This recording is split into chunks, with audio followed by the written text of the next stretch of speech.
Chapter 3. Woe to the bloody city! It is all full of lies and robbery, the prey departeth not.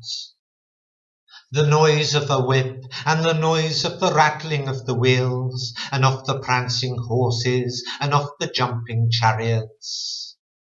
The horseman lifteth up both the bright sword and the glittering spear.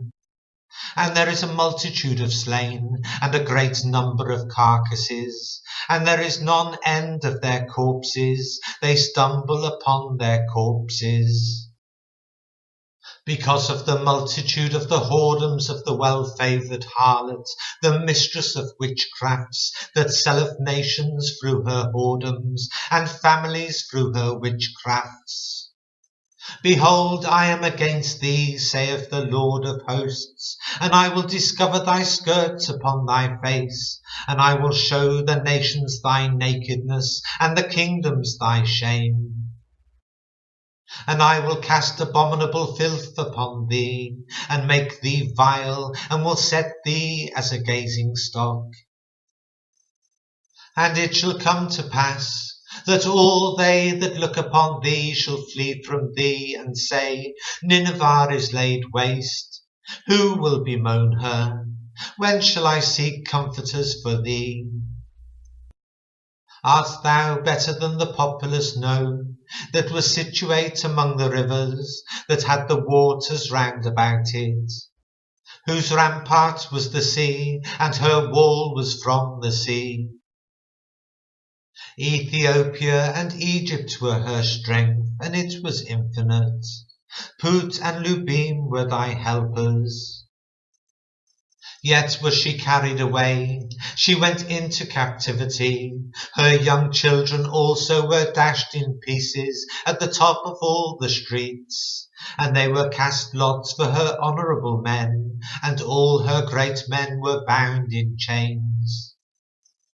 Thou also shalt be drunken, thou shalt be hid, thou also shalt seek strength because of the enemy.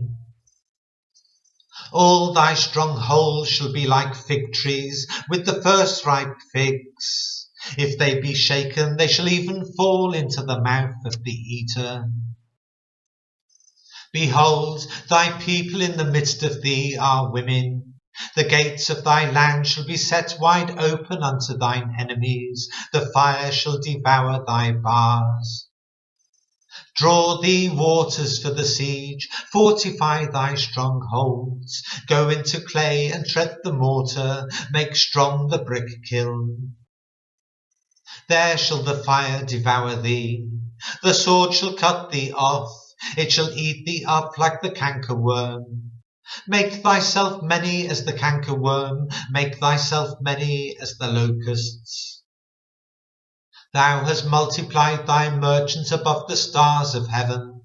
The cankerworm spoileth and flieth away. Thy crowns are as the locusts, and thy captains as the great grasshoppers, which camp in the hedges in the cold day. But when the sun ariseth, they flee away, and their place is not known where they are. Thy shepherds slumber, O king of Assyria, thy nobles shall dwell in the dust. Thy people is scattered upon the mountains, and no man gathereth them. There is no healing of thy bruise, thy wound is grievous. All that hear the bruit of thee shall clap the hands over thee. For upon whom hath not thy wickedness passed continually?